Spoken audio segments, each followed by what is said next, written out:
Yeah, I mean, the world is about to blow up, and so everything is going to be changed. On the other hand, this is incredibly dangerous technology. Unregulated AI could be disastrous. That said, I'm not sure the right way to regulate it because there's so many unregulated players out there. You want to hobble innovation in the West, you're going to fall behind people in the East. I don't think that the internet and democracy can coexist. I think democracy is fundamentally over all over the world because of the internet and social media, because it gives lies equal time with the truth. This is just a hint of the heated conversation that I had with Charlie Fink, producer, podcaster, author, professor, and Forbes columnist covering AI, XR, and the Metaverse.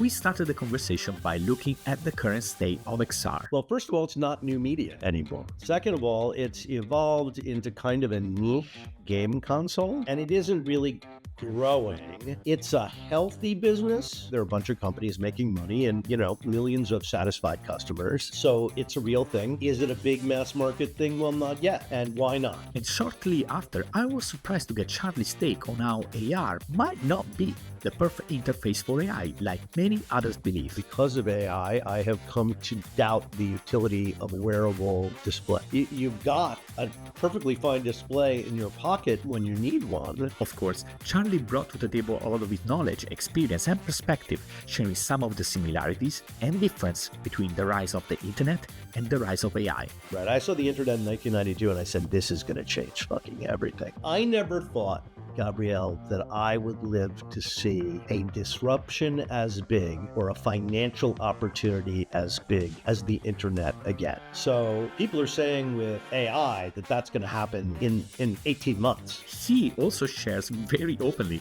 his disbelief on how some educators like him seems to not understand and grasp the impact AI will have on the education system. They said to me at school, what subjects should be looking at AI? And I'm like, are you fucking crazy? Every goddamn subject. And we end up at a point where AI made in question his own existence. My column in Forbes, that comes out Thursday afternoon, typically used to take me 4 hours to write that thing. And it takes me about an hour now because of ChatGPT. I'm the last of a breed of editorial tech writers, where everybody else is going to be stuck on Reddit forever. There's no reason to have it, Charlie. But before we get into it, I wanted to thank our sponsor Meshy, who made this episode possible. Meshy is a real powerhouse for generating 3D assets with AI. You can start with a simple text or image prompt and get high-quality stylized 3D models in just a minute. There are two features that completely blew my mind. One is the ability to create stylized texture for any mesh, with or without UV. And the other is the ability to edit portions of AI-generated textures like in Midjourney in Painting. The team has been pushing continuous updates, improving significantly the geometry and texture quality, and I strongly encourage you to visit meshy.ai and check out the generous free plan. After that, make sure to use the code XRAI20 to get a 20% discount on your subscription. And now it's time to roll the title and welcome Charlie under the spotlight.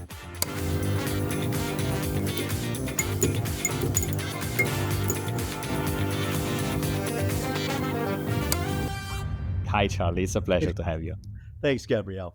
Happy to be here. So, Charlie, I want to start digging directly into what many people are talking about. And so, over the past years, XR has evolved, has moved, but maybe not as much as people might have wanted, might have hoped.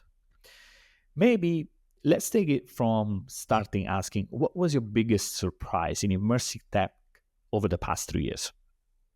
AI.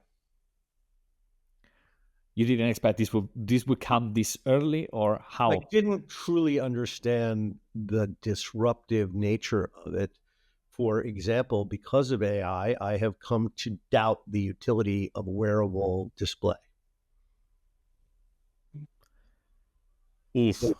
I would disagree there, but explain me more, and then we'll see how we get there. Okay, well, glasses are a terrific frame for sensors. And audio is a very good method for AI communicating with you. And in a world where AI is more sophisticated and has sensors so that it sees the world around us and understands the context. Are you driving? Are you cooking? Are you reading? Um, then it's going to be tethered to a smartphone. You've got a perfectly fine display in your pocket when you need one, but the agency is going to shift to audio. I mean, that should be obvious to everyone. And the sensors will be mounted on glasses, or maybe they'll be on lapel buttons, or I don't know. But that's where things are going to be a couple of years from now. And I think we're going to see CES filled with audio smart glasses tethered to your phone that provide access to OpenAI or one of the other models.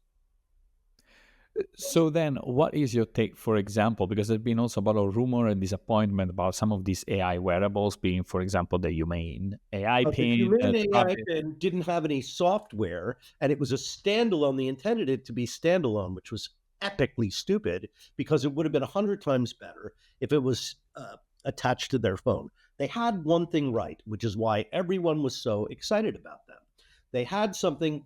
They gave us the ability to do life logging, and Was life logging has been an idea that has been in and out of fashion for 35 years. And the idea here is that you record your entire day. You don't need your entire day, but you record your entire day. That is data for your personalized model. Now, let us say I want to remember something you said in this conversation. I just have to query the AI. I'm trying to remember, I had a conversation with a friend of mine, and we were arranging lunch at a restaurant, and I said I would make the reservation. And here we are the next day, and I don't remember what day we had agreed on. But I opened up my Fireflies AI, typed in the keyword lunch, and there it is. So imagine that, doing that for your entire life, right? Offline and online, phone calls and Zoom calls. It does whatever you do, and that becomes a searchable database, and also intelligence. It starts to learn more and more about you. It starts to see patterns of your behavior. It Of course. so, and I want that agent as close to me as possible. So my question to you is, that's what I care about right now. So my question to you is, what is the display for? Now make the case for me being interrupted by having my glasses act as a projector when I've got a perfectly fine screen in my pocket. Well, I mean, it's a bit like when we talk about people think about remote assistance. You have your hands free, right? That's the most obvious one.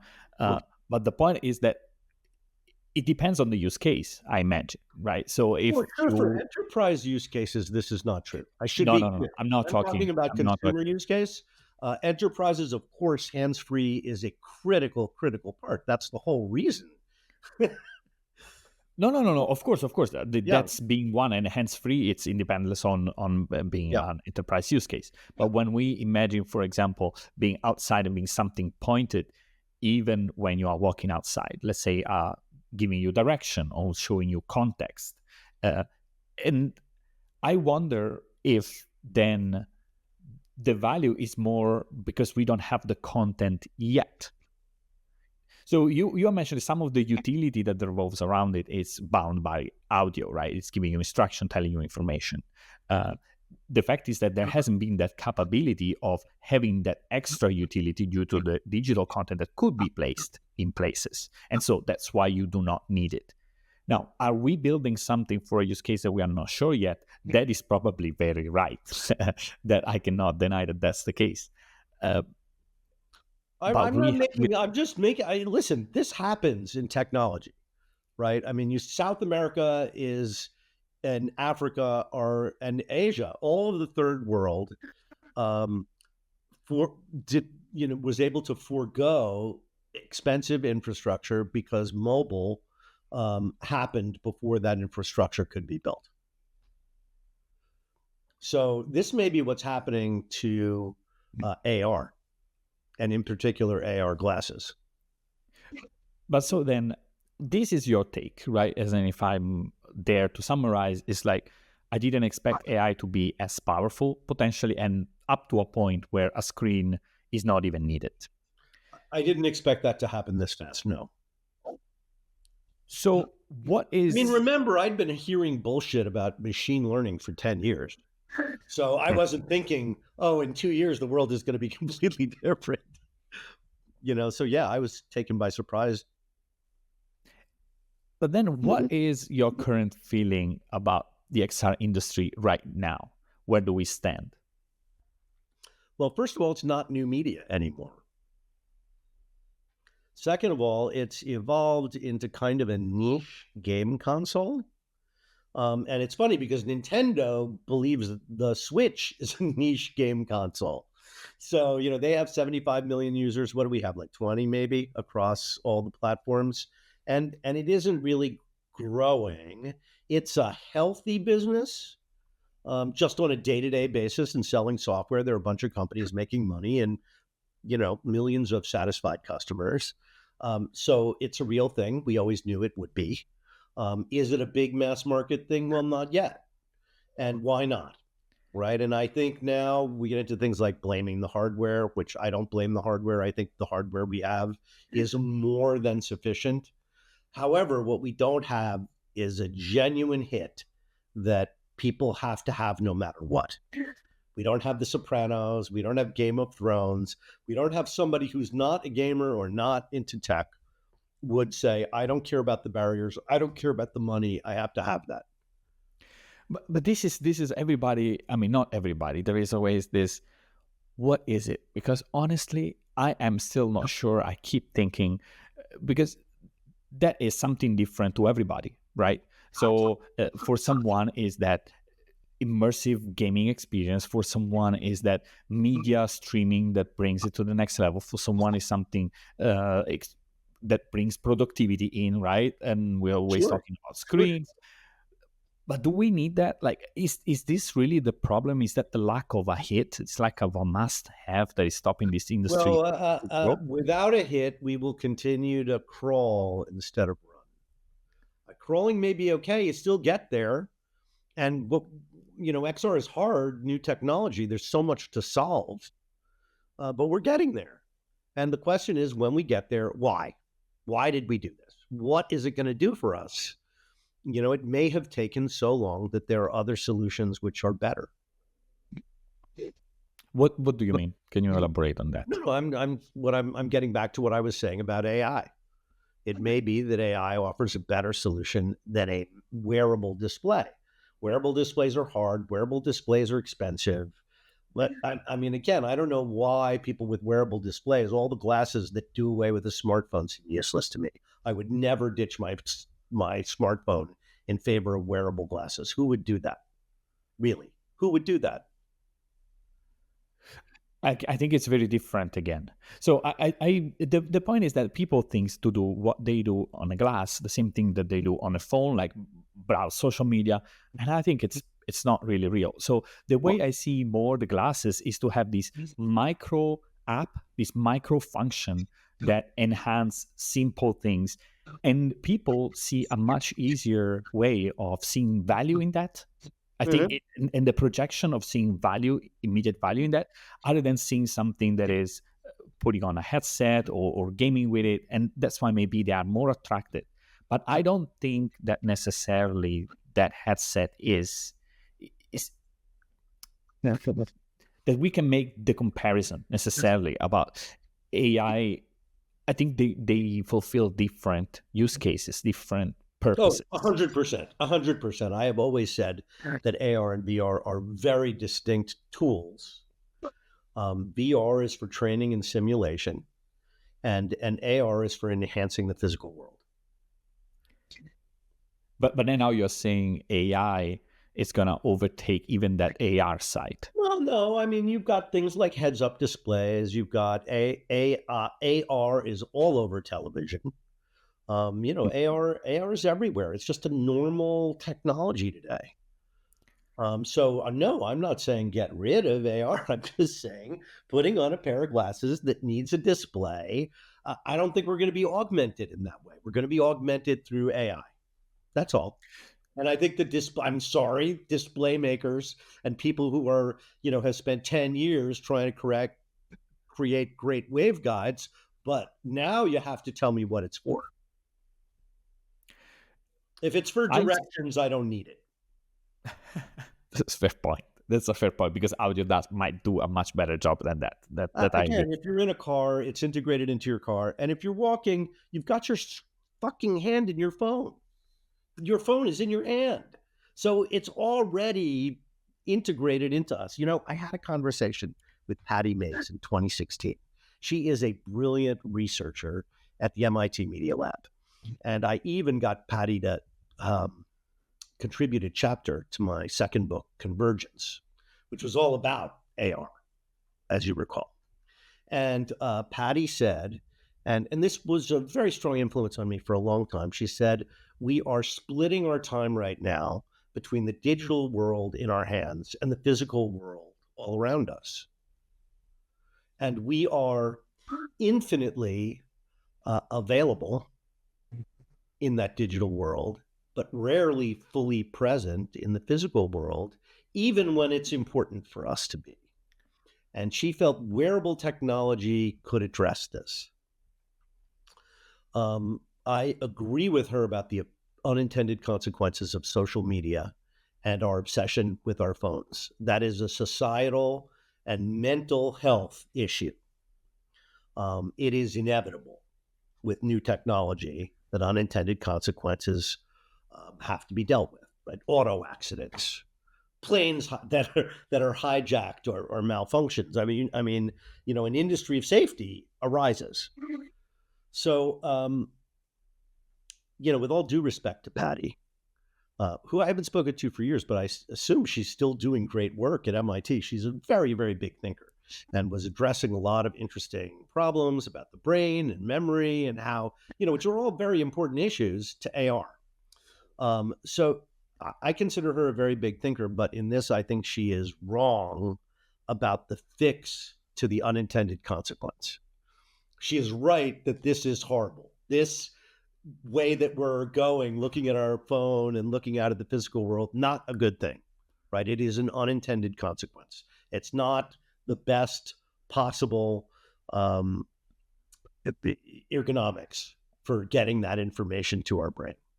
But I'm not sold that a visual display for me as a consumer would solve that. So there is one thing that I keep thinking, and I think right now is not getting the attention that it deserves, and is the bracelets that they have been showing with Orion, for example. Right? Mm-hmm. And I think, for example, that this is passing almost like an accessory. But I would see that much more capable, for example, of keeping us more present, because again, I don't need to take out my phone to interact, to do a lot of the task to get my phone out. But I could use bracelets. I've seen people currently also, I think you might love it, based on what you just said, they also have headphones with neural interfaces. So as well. Yeah. I read about those and they sound incredible. But again, I think this is Apple internalizing what I just said about agents and AI. They want to get that on your body. They want you to be with their software 24 hours a day. I just wanted to have a quick break to remind you that if you're enjoying this conversation, you should definitely check out the XR AI Spotlight newsletter. By subscribing, you will get weekly interviews like this one directly in your inbox, an app or product I personally have tested and recommend, and access to a list of over 400 mixed reality apps for Quest that you can easily search and filter. Just check the first link in the show description. And now, let's get back to the show. And so how do you see that in this system working all together, that is not just, if we don't just have a display in the form of glasses, right? How else do you envision then an experience that might effectively complement? Is that just headphones, or how does the whole user experience? It's headphones and mobile AR. Yeah. Mobile AR is great. It's everybody has got a phone. Now that we have WebXR and people know about QR codes, mobile AR really is everywhere. It's like VR. It's just normal. Now, do people call it augmented reality? No. But if I explained all the things that they're using that are AR, They're going to, oh, how about that? I didn't know that. So, which is a measure of its integration and the normality that it is achieved. Back in 2016, when we saw mobile AR, it was like, that's crazy. And most phones couldn't do it. And most people, and this was the problem for early companies like Zapper and Blipper, and most people didn't know that they could point their phones at a symbol. And, so there's so much explaining necessary. Now the pandemic gave us QR codes and a full understanding of AR. Whether people call it AR or not is kind of irrelevant. But those of us inside the industry, I think, should be gratified to see AR integrated into just about everything. And VR working so well for the things that VR is good at, which is training and simulation. The other things it's just okay at. And there are better ways to do a lot of them, frankly. But training and simulation is big. It should be bigger, and I think it will get bigger. All the sports simulations, the fitness simulations, some of these apps are incredible and people love them. That's the fastest growing segment of users on the Quest. So I'm not saying that VR isn't in a good place. I think it's fine. The growth is slower than we all wanted. There's consumers, it's funny, a graduate student who is building a VR experience. I ran into them earlier this fall, and I knew they were working on their project over the summer. And I said, how's it going? What's up? And what did you do with your time over the summer? Were you working on your project? Were you doing VR for entertainment? And he said, frankly, Prof, I had appointments with other screens, so I didn't have much time to do it. And so this was really interesting to me because this is somebody who we would consider cognoscenti. Somebody's aware of the industry. And I just think that the fact that he was engaged with other screens, video games, his phone, and that there was a certain preference. I mean, VR's still kind of pain in the ass. There's friction. You can't drink a Coke. You can't sit on your couch with your brother sitting next to you. There are limitations that make video games more appealing to more people. So I think that took us by surprise also, right? We all thought that video games would be, look, if you and I were executives at Meta in the late aughts, and we were talking about releasing a mass market VR headset, everybody would agree that first adopters are gamers, and therefore the first software for the headset should be games. And that turned out to be a miscalculation.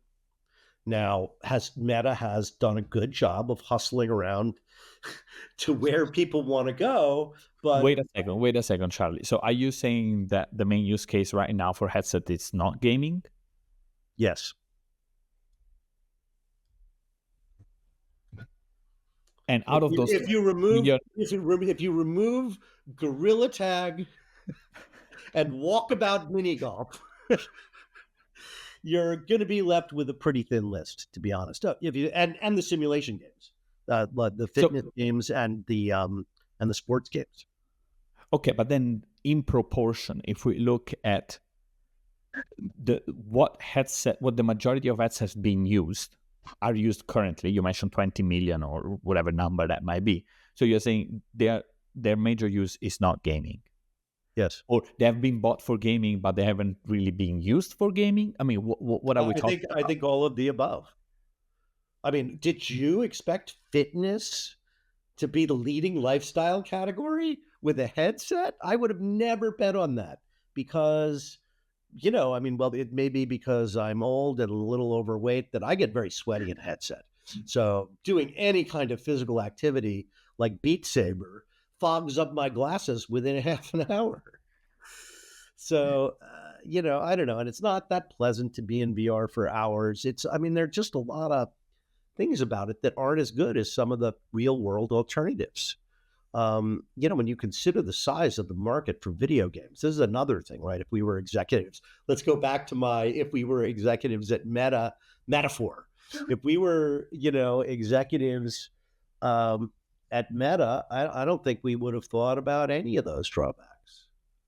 So, I mean, I thought Meta did the right things at the right time for the right reasons, and they're pivoting for the right reasons as well. But you look at something like Gorilla Tag or Beat Saber. There is only one. There's no other games that are performing at that scale.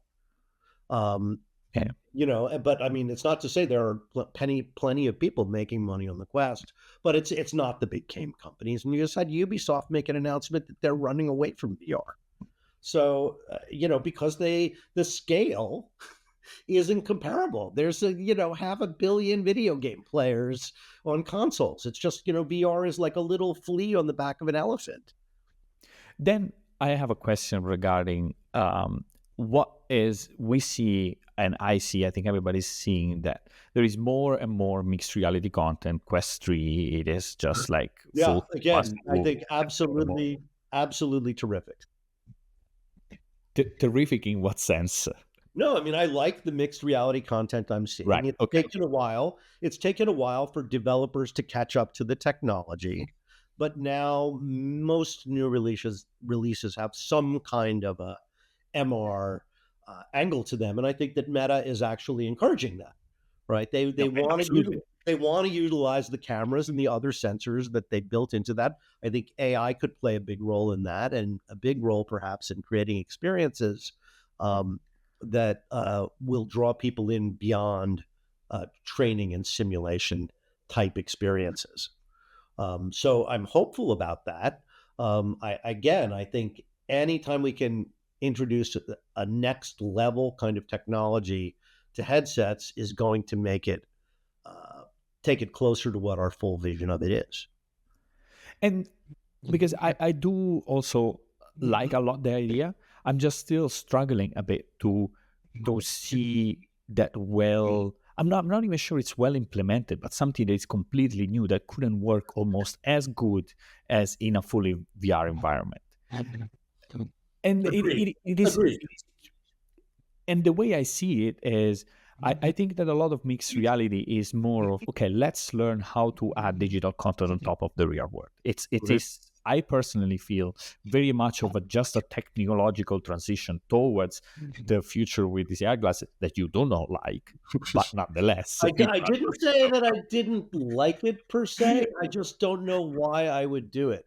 But let me tell you, the Meta Quest 2s, which they just call Ray-Bans, audio smart glasses with AI integrated, are fantastic.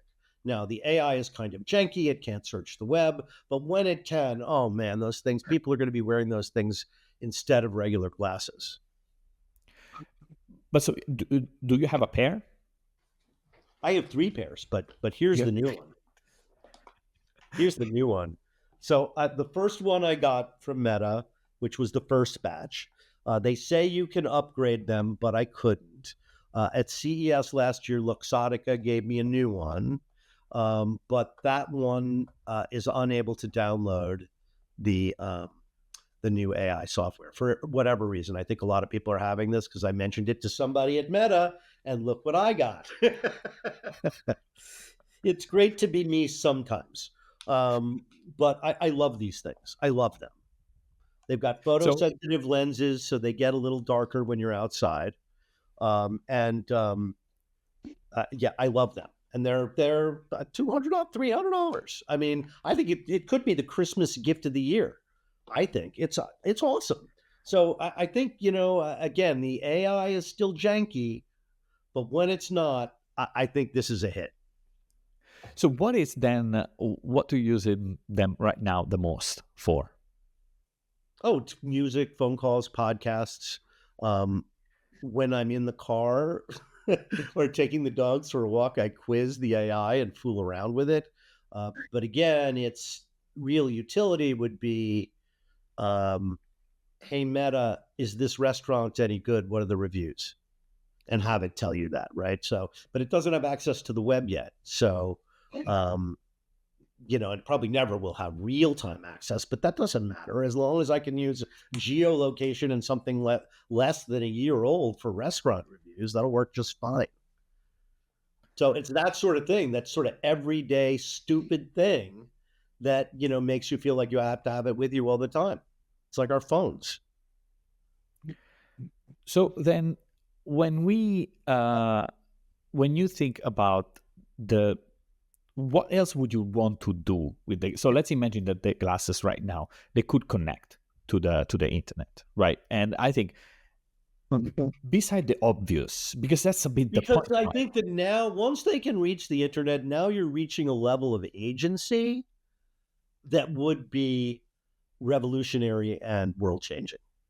And I think that's why Apple stock is going up, because everybody is convinced Apple is going to do it, even though they're way behind Meta and Google and others. It doesn't matter because they own the platform. Whenever they introduce it, it'll take over all other ways that were introduced in the interim while Apple got its shit together.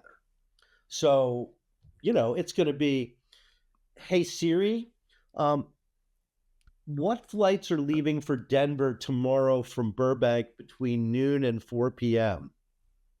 Oh, what seats are available on that flight? Okay. Chat GPT. She said oh, I just downloaded Apple Intelligence and it wants to search ChatGPT to get me the answer. So this, is a level of age. So that's the beginning.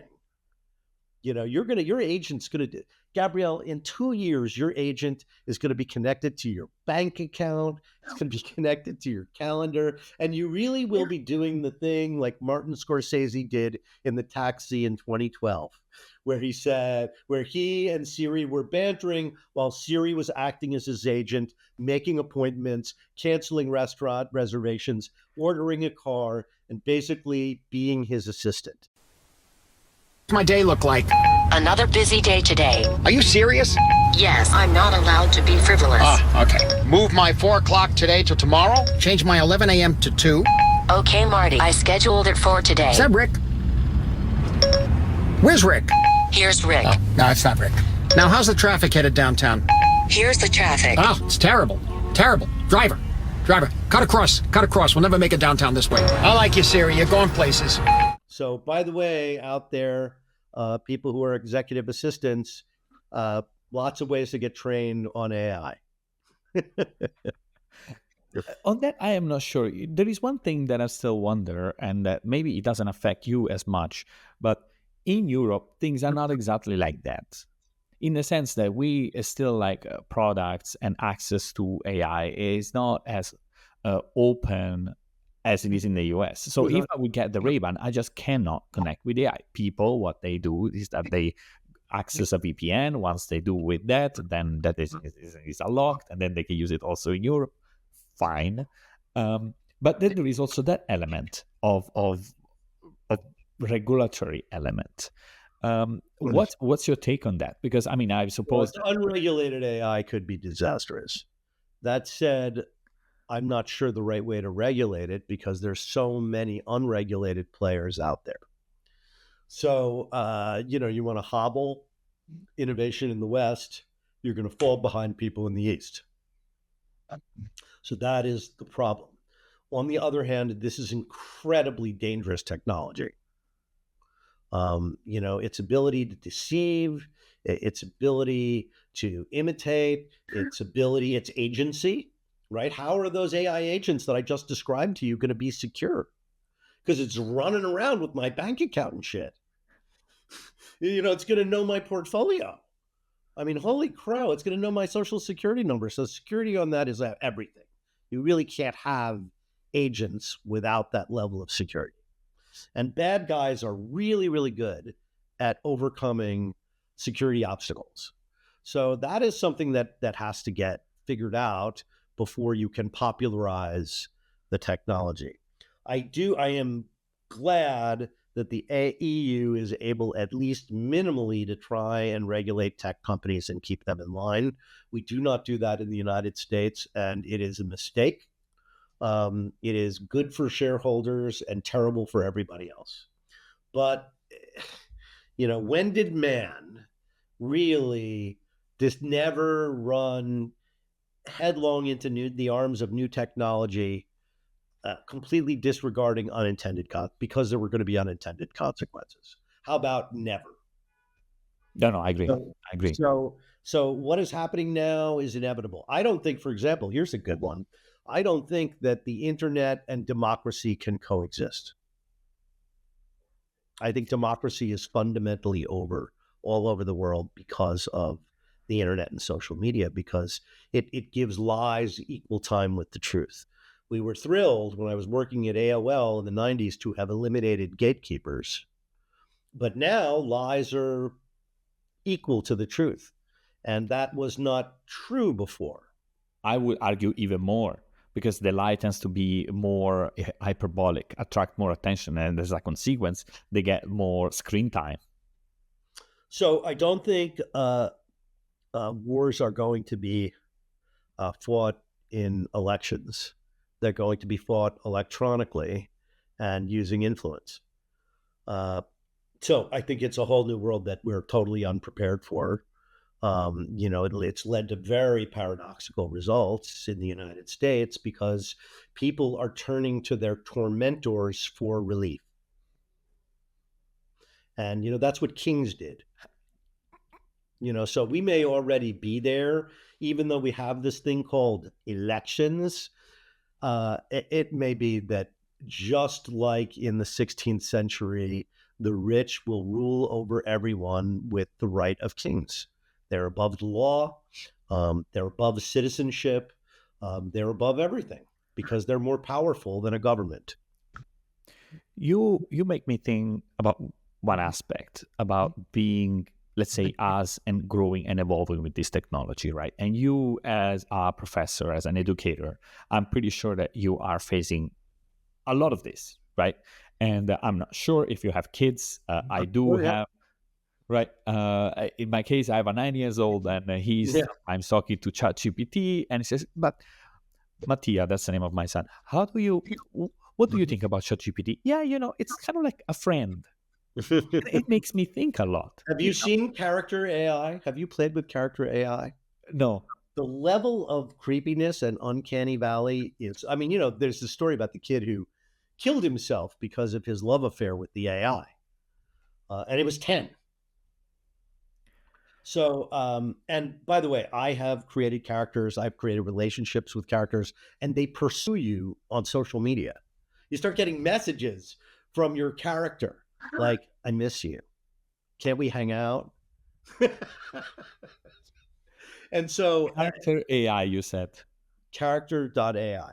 It's huge. It was made by some ex-Google researchers who are now back at Google, and Character AI got some money from Google and now has a relationship with them. But that is, holy crap. If that is not illegal, it is going to fucking wreck the entire world. I mean, it's just like, don't we care about protecting children? I don't think we really do.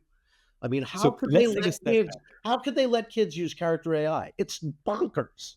But I mean, that's again, we don't run away from unintended consequences in this country. We run headlong into them. So, but then, as an educator, right? Let's take aside for a second a parent. Like, how are you dealing with, for example, young individuals, young adults, or adults who are moving into this? And this I'm trying to teach them as much about AI as I can, in terms of making them aware. Like, this is what it is. Making them able to use it, teaching them how to prompt, teaching them how to formulate, how to influence an AI. I mean, I shouldn't say this on a podcast, but my column in Forbes, that comes out Thursday afternoon, typically used to take me 4 hours to write that thing, and it takes me about an hour now because of ChatGPT. And I'm saying this out loud. My editors must know this, right? At any moment, they're going to come to us and say, "We know you guys are writing twice as fast. Here's half as much money." It's inevitable. I am the last of a breed of editorial tech writers where everybody else is going to be stuck on Reddit forever. There's no reason to have a Charlie. So but how does that? I think, by the way, that publications like Forbes are not going to be able to compete with publications that are just generated by AI. Charlie, that's a lot to absorb. Yeah, I mean, the world is about to blow up. And so everything is going to be changed. They said to me at school, what subjects should be looking at AI? And I'm like, are you fucking crazy? Every goddamn subject. I mean, what's the most important to anybody in any of our schools, whether it be pharmacy, nursing, pre-law, pre-med? They have to be, all those courses have to be rebuilt around AI. And I guarantee you, if you graduated from law school this year and got a job, you would walk into an office where they would expect you to be the AI expert. In fact, I would bet that they wouldn't hire you unless they thought you were going to bring AI literacy into their business. I have a point here that I'm curious what you think about this.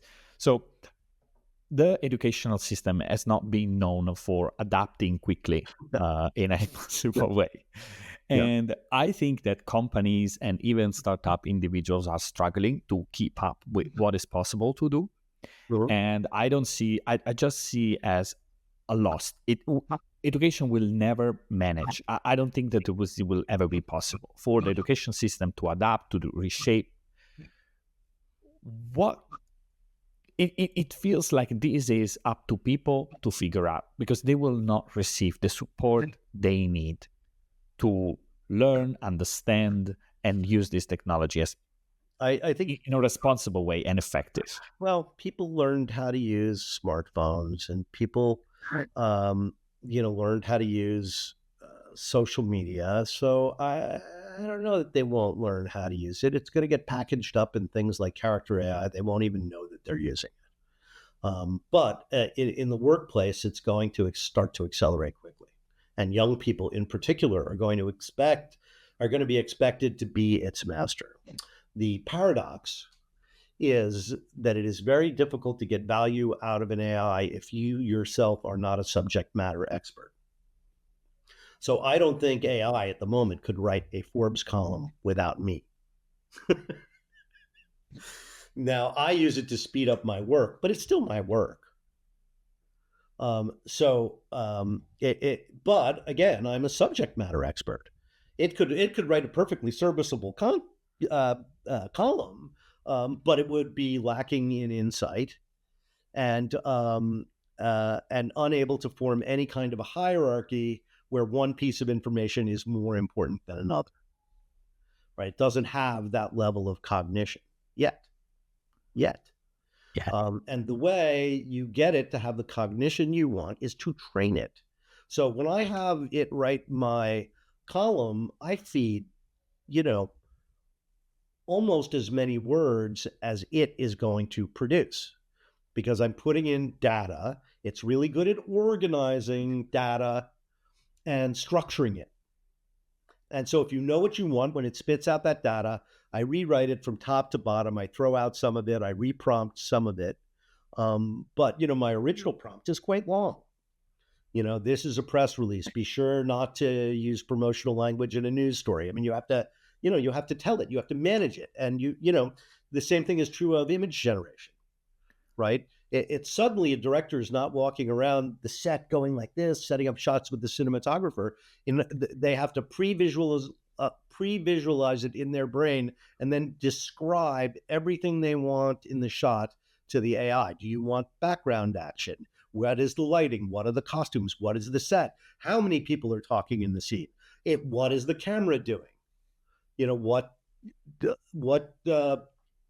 type of film stock are you shooting on, or are you shooting on high definition video? I mean, you have to tell it every freaking detail in order to get the image that you want. But the internet is full of thousands and thousands of fantastic images that people are making. So people are learning those prompting skills, and they're learning how to be specific, just like they learned how to use search engines and they learned how to use eBay. And you're going to do it because you want the benefits.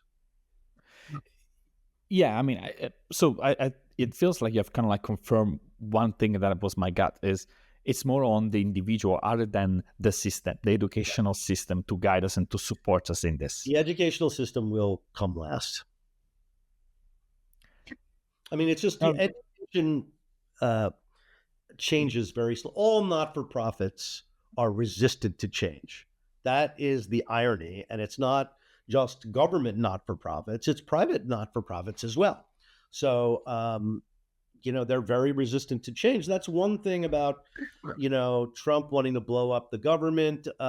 Democrats never would have done that. And it's, by the way, it's not clear whether he'll be successful, but if he does, it may be possible to build something better on the edges. And if we can't, we'll just go back to doing it the old way. But the American system is very resistant to change, much more so than the parliamentary system. Yet we're in an age of accelerated change.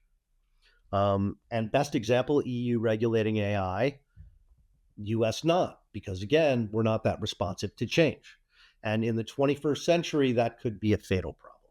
So, maybe what's happening needs to be done, and those systems need to be rethought in the context of an AI age. So let's look now. We have discussed a bit about how XR you expect it to be less and less relevant to the upcoming, in a way, of AI as an interface, right? The lack of a need of having displays. Then we move into this conversation about how. You use the word XR, and I just want to be clear with listeners that XR is AR, VR, and all augmented technologies, BCI, spatial computing, even on a PC. 3D on a PC is XR. So it's a very big blanket term. And the conversation that we're having is a very specific one, where I'm saying AR applications may not be necessary for an all day, every day type of glasses as we have imagined up till now. VR is a different use case. And again, I think training and simulation for VR are its killer apps. The games and experiences that do that are very popular. And I think that Meta is smart to be growing in that direction. Mixed reality on the headset, interesting, shows a lot of potential. Developers are starting to use it, so it'll be really cool to see if somebody cracks the code and it becomes sort of a whole new way of using VR and AR. In many ways, they are complementary, and in many ways, they are spectacularly different use cases that have very little to do with each other. So, that's just the wide range of use cases that these technologies have. But I think we have to stop thinking about them as being so special and so new, because they're not. No, and absolutely. And thank you very much for correcting that and making that distinction, because again, I've also sometimes told people don't put everything in the same bucket. And when we say XR, we have really put everything in the same bucket. So thank you very much, Charlie, for. I mean, it's a very useful word, but in this case, given our conversation, I don't think it's that useful. No, absolutely. We had to make this distinction. Thanks for that. So the question is then, to wrap this up, I'm curious, like, what's going to happen in the next 1 to 2 years? Because it's always easy to speculate the 5 years down the road. But when you think about the, let's say, headset-based, like head-mounted display-based, either in a form of glasses or in a form of an actual, let's say, VR headset, so to say, and how does that gonna change and evolve in conjunction with this AI that is coming so prominent in people's life? Well, Roni Abovitz, who is my podcast co-host, has been saying that AI is what XR has always been waiting for. And I do think that that is true. And we will see both in the audio smart glasses, the earbuds, a tremendous integration of AI into XR devices of all kinds, whether they be earbuds, whether they be necklaces, whether they be lapel pins. So I would say sensors are going to become more and more of a big deal, and may be the biggest deal about a head-mounted display is that they're a great platform for sensors. In terms of, so I think we are going to see AI and XR coming together more and more. I think, again, that's going to happen with everything.